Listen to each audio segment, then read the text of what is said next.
고대 그리스의 철학자 플라톤이 쓴 국가라는 고전이 있습니다. 10권으로 된 이 책의 7번째 책에는 동굴의 비유라는 유명한 이야기가 소개가 됩니다. 태어날 때부터 동굴에 갇혀서 벽만 바라보도록 사슬에 묶인 죄수들이 있습니다. 벽만 바라봐야 하기에 뒤를 돌아볼 수 없지만 뒤에는 횃불이 있습니다.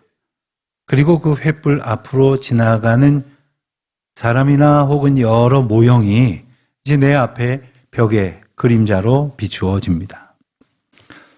그러다 보니 그들의 눈에 보이는 그림자가 전부라고 생각을 하게 된 겁니다. 그리고 그것이 실제라고 여긴 겁니다. 어느 날 그 중에 한 죄수가 동굴 밖으로 풀려나 나오게 되었습니다. 그러자 그는 빛을 비추는 태양을 보게 되었고 또 나무들을 보게 되었으며 또 지나가는 사람들을 보게 되었습니다. 그리고 그는 깨닫습니다. 아, 저게 진짜로구나.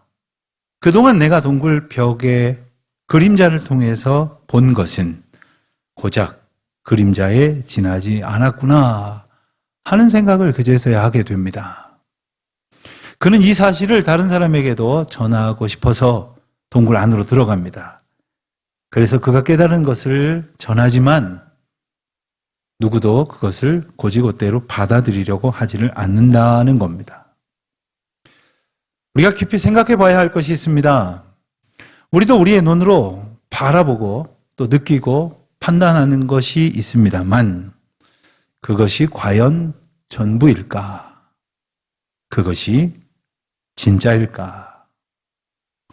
예컨대 우리는 많은 문제들 속에 살아간다고 합니다마는 그래서 그 문제들을 해결하려고 애를 쓰지만 정작 그 문제의 본질을 놓쳐버리면 마치 그림자를 본 것으로 그림자의 문제를 해결하는 것에 급급한 나머지 진짜 문제는 문제 자체가 뭔지도 모른 채 더 깊은 수렁으로 빠져 들어가고 있는지도 모른다는 것입니다. 곰곰이 생각을 해보면 오늘을 살아가는 사람들은 많은 문제들 속에 살고 있다고들 말합니다. 그리고 어떤 것이 문제라고 생각을 하면 당장 해결을 해야 직성이 풀립니다. 예컨대 병원에 가서도 증상을 조금 얘기하고 나서는 다급하게 묻습니다. 어떻게 해야 나을 수 있습니까? 언제쯤 나을 수 있습니까? 그렇지만 문제의 근원을 해결하지 않으면 아무 소용이 없습니다. 당장의 어떤 증상은 조금 완화되었을지 모르지만 진정한 답을 찾지 못한다면 더 큰 절망으로 빠져 들어갈 수밖에 없다는 것이죠. 오늘 우리가 읽은 성경 말씀은 바로 이 문제를 명확하게 짚고 있습니다. 우리가 읽은 대로 사람들이 한 중풍병자를 예수님 앞으로 데리고 나왔습니다.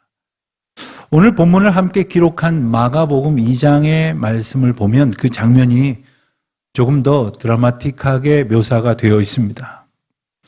친구들이 중풍병자 친구를 데리고 예수님 앞에 나왔지만 예수님이 계신 곳에 이미 예수님의 치유의 사건에 대한 소문을 듣는 많은 사람들이 몰려 있어서 도무지 앞으로 갈 수가 없었습니다. 그래서 그들은 어떻게 했습니까? 지붕 위로 올라가서 지붕에 구멍을 내고 그것을 뚫고 친구를 침상째 달아내리는 그런 방법을 사용하게 되었죠. 그들의 절박함, 즉 이 중풍병이라고 하는 고통을 겪고 있는 친구의 문제를 해결하기 위해서 그들은 모든 수단을 다 동원했던 것입니다. 어떻게든 모든 병을 고쳐주시는 예수님 앞에 병든 친구를 데려다 놓으면 고침받을 것이고 중풍병의 고통에서 해방될 것이라고 여겼던 것이죠. 그런데 그들에게 그리고 그 환자에게 하신 예수님의 첫 마디는 예상을 완전히 빗나갔습니다. 이렇게 말씀하셨죠. 안심하라. 내 죄 사함을 이미 받았느니라. 아마도 그 자리에 있었던 많은 사람들은 일어나라, 걸으라, 이런 아주 명료한 선포를 기대했을 것입니다. 그래서 그 말씀이 들려지기를 원하는 가운데에 그 수고를 마다하지 않았지만 예수님께서는 다른 말씀을 하고 계십니다. 죄의 사함에 대해서 말씀하신 것이죠. 그들이 붙들고 그들이 해결받기를 원했던 그 문제가 진짜 문제가 아니라 더 중요한 문제가 있음을 말씀하고 계시는 것입니다. 가짜 문제에 갇혀 있었던 이들 앞에서 진짜 문제를 드러내셔서 보게 하시는 것이죠. 어쩌면 오늘 이 자리에 모인 우리 모두도 저마다의 문제와 또 기도의 제목과 소망을 가지고 주님 앞에 나아왔을 것입니다. 그렇지만 주님께서는 진짜 문제를 보기를 원하십니다. 그리고 그 진짜 문제를 해결해 주시고자 저와 여러분을 인도하신 것입니다. 그 문제가 무엇입니까? 바로 죄사함의 문제였습니다. 아담과 하와의 때로부터 하나님이 창조하신 모든 피조 세계의 가장 근원적인 문제가 바로 이것입니다. 죄의 문제였죠. 그렇지만 많은 사람들이 오늘 이 시간에도 하나님 앞에 나오긴 나왔지만 예배드리고 기도하긴 하는데 만약 이 죄의 문제를 가지고 나오지 않았다면, 엉뚱한 문제를 가지고 나왔다면, 게다가 그러면서도 바른 믿음으로 주 앞에 나왔다고 생각을 한다면 그건 결정적이고 치명적인 착각이 아닐 수 없는 겁니다. 사람들이 이 중풍병자를 예수님 앞으로 데리고 왔을 때 모든 사람들은 그의 병, 그러니까 상한 육신에 주목했습니다. 그렇지만 예수님은 그의 영혼을 바라보셨습니다. 증상이 아니라 근원을 보셨고 그의 불편이 아니라 하나님과의 단절이라고 하는 죄의 문제를 보셨습니다. 그리고 그 문제를 해결해 주시고자 먼저 죄의 사함을 선포하신 것이죠. 예수님이 그렇게 하신 것은 그들이 붙들고 나온 이 중풍병이라고 하는 육신의 질병이 중요하지 않다는 뜻이 아닙니다. 예수님은 모든 인생이 겪고 살아가는 이 육신의 고통과 질병이 얼마나 중요한 문제인지를 잘 아셨습니다. 그리고 그 문제로부터 고통하고 있는 모든 이들을 고쳐주시기를 원하셨습니다. 그렇기 때문에 예수님 앞에 나온 모든 병자들을 다 고쳐주신 것이 아닙니까? 그런데 그보다 더 중요한 게 있다고 말씀하시는 거예요. 그 병보다 더 중한 질병이 있으며 고침받아야 될 것이 있으니 바로 죄의 문제, 하나님과의 단절의 문제가 있다고 일러주시는 겁니다. 우리는 흔히 생각을 하기를 죄는 어떤 범죄 행위, 어떤 나쁜 짓, 특정한 어떤 행동 이런 것으로 생각하기 쉽지만 그보다 더 근원적인 죄가 있습니다. 바로 하나님과의 단절입니다. 그리고 하나님과의 단절의 상태를 알면서도 그대로 살아도 된다는 생각, 하나님을 의지하지 않고 내 마음대로 내 힘으로 얼마든지 살 수 있다는 교만, 이것이야말로 심각한 죄이고 그로부터 구체적인 죄의 상이 시작되는 뿌리가 되는 겁니다. 그런데 이 절대적인 문제를 해결하는 귀한 순간에 어떤 사람들이 속으로 예수님이 신성을 모독한다고 생각했다는 것 아닙니까?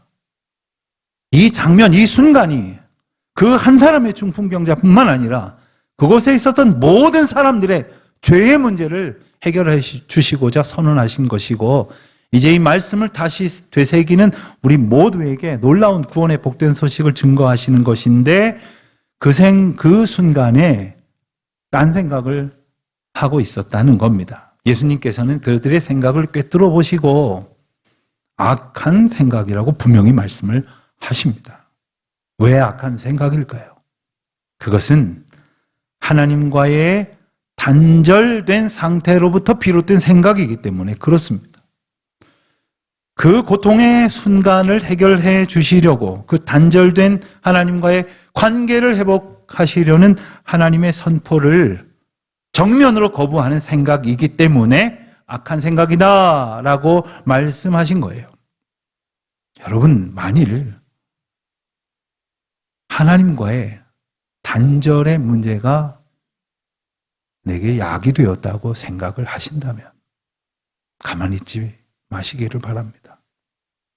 주님 앞으로 간절한 마음으로 즉시 자복하여 엎드려 기도하며 주님의 은혜와 긍휼과 고치시는 은총을 구하시기를 바랍니다. 또한 단절될 수밖에 없는 어리석고 완악하고 잘못된 생각 속에 살아왔던 나를 부르심으로 이 죄의 문제를 회복하시고 그래서 하나님과의 은혜 안에 거하게 하심을 깨닫게 된다면 감사하시고 찬송하시고 하나님께 영광을 돌리시고 주님의 은혜 안에 거함을 온전히 누리는 기쁨이 충만하시기를 주님의 이름으로 축원드립니다. 그렇기 때문에 오늘 본문에 나오는 한 중풍병자를 고치신 이야기는 복음서에 등장하는 여러 치유의 사건 가운데의 한 가지가 아니라 특별한 의미로 이어집니다. 그것은 예수님의 이 땅에 오신 목적을 소개하는 말씀으로 이어지고 있는 겁니다. 예수님께서는 이어지는 마태라고 하는 제자를 부르시는 장면을 통해서 그 뜻을 밝히 보여주십니다. 우리가 읽은 대로 가버나움 세관에서 세리로 앉아있던 마태를 부르셨습니다. 세관은 세금 거두는 곳이었고 세리들은 그곳에서 세금을 거두는 그 일을 하는 사람이었죠. 그런데 요즘 우리가 흔히 비유한다면 세무서에서 일하는 세무 공직자들과는 차원이 다른 형편이었습니다. 당시의 세리들은 유대인들 사이에서 어떤 말로도 다 형언할 수 없을 만큼 저주의 대상이었습니다. 그들은 부과된 세금보다 어떻게 해서든지 더 많은 돈을 뜯어내서 자기의 배를 채우려는 공인된 도둑이었습니다. 로마 제국에 빌붙어 갖고 동족을 고통스럽게 만드는 앞잡이였고 매국노였으며 강도로 비유되던 그러한 사람들이었습니다. 아마도 작지 않은 고을 가버나움에서 가장 멸시받던 증오의 대상이었을 것입니다. 그 누구도 우리 가운데서 가장 악한 이가 누구겠느냐라는 질문을 받는다면 이들을 꼽는 데 주저함이 없었을 겁니다. 바로 그들에게 예수님이 찾아오셨다는 거예요. 그뿐이 아닙니다. 찾아오셔서 그들을 향하여 나를 따르라고 부르셨다는 것 아닙니까? 놀랍게도 예수님의 부르심에 마태는 즉시 일어나 예수님을 따랐다고 했습니다. 긴 설명이 필요치도 않고 따지지도 묻지도 않았습니다. 어찌 보면 마태는 가장 멸시받던 그리고 증오의 대상이었는지 모르지만 분명히 알고 있었던 것은 그가 바로 하나님의 아들이심을 그리고 우리를 진정 인도하시고 우리를 주관하실 분이심을 그는 알고 있었던 것이죠.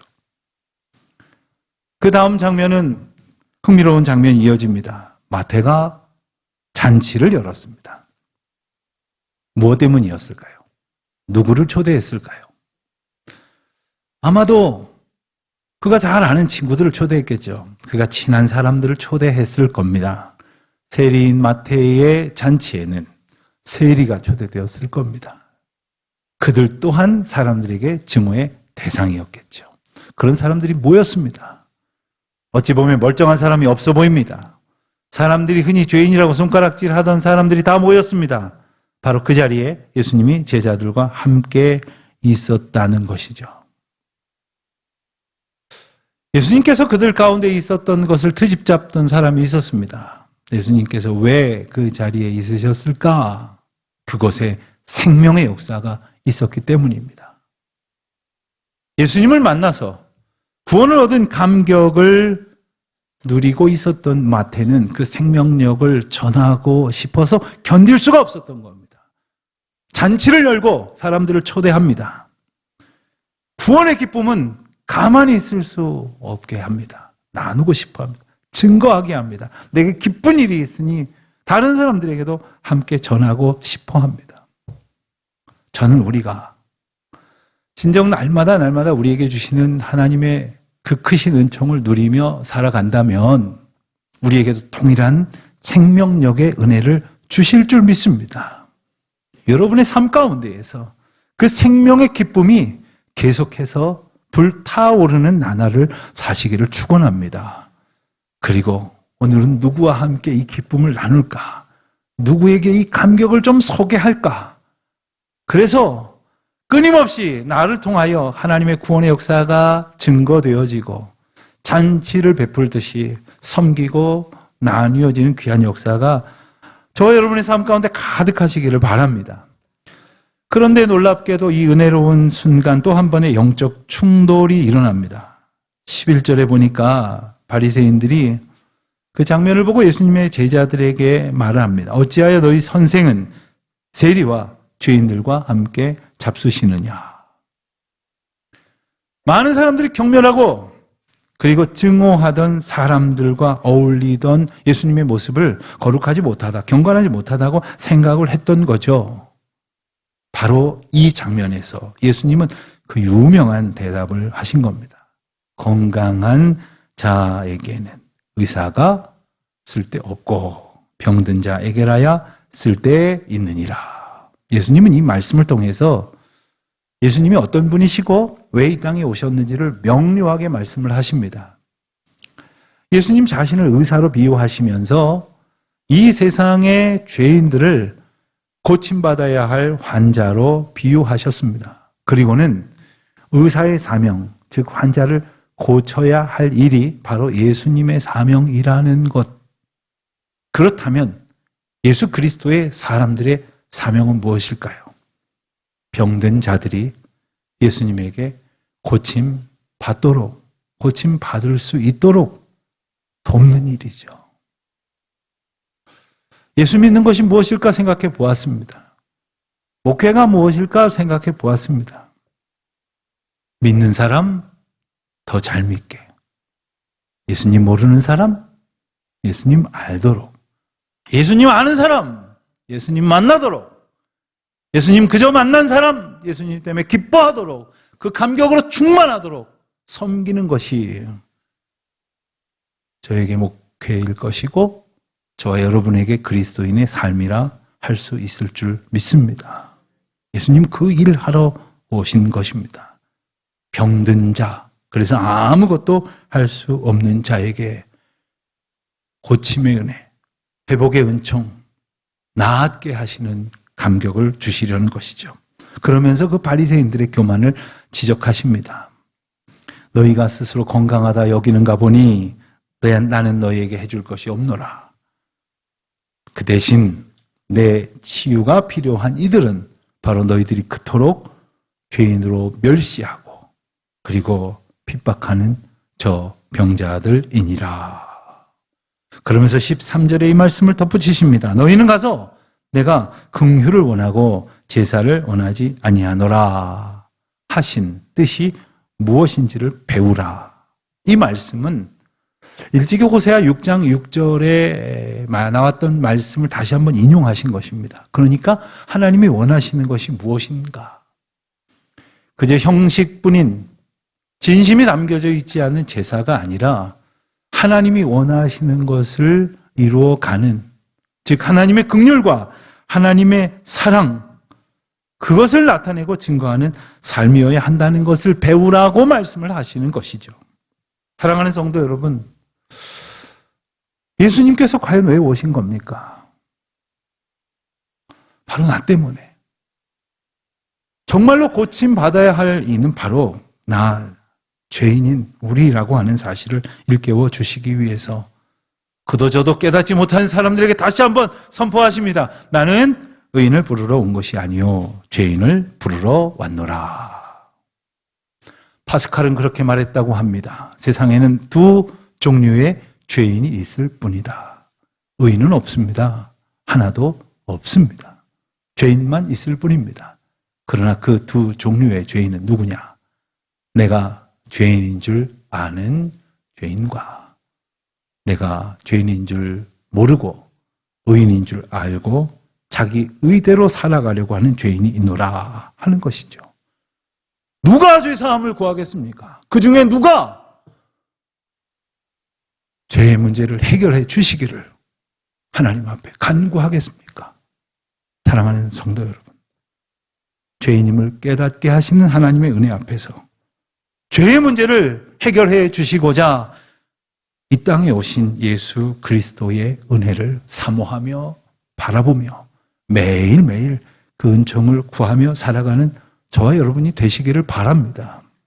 끝까지 교만하였던 바리새인의 길을 걷는 것이 아니라 비록 세상 가운데에서는 핍박받고 멸시받는지 모르지만 주님이 내게 오심을 깨달아 주여 나를 불쌍히 여기소서 나는 죄인이로소이다 하며 기도했던 세리의 간구처럼 비록 우리의 삶이 참으로 어리석고 연약하고 죄로 가득하였지만 하나님의 긍휼과 은혜만을 구하는 우리 모두가 되시기를, 그리하여 낫고자 하는 우리보다 더 고치시기를 원하셔서 사랑으로 우리 앞에 오신 그 주님과 함께하는 저와 여러분 되시기를, 그 죄사함의 은총을 찬송하며 살아가는 우리 모두가 되시기를 주님의 이름으로 축원드립니다.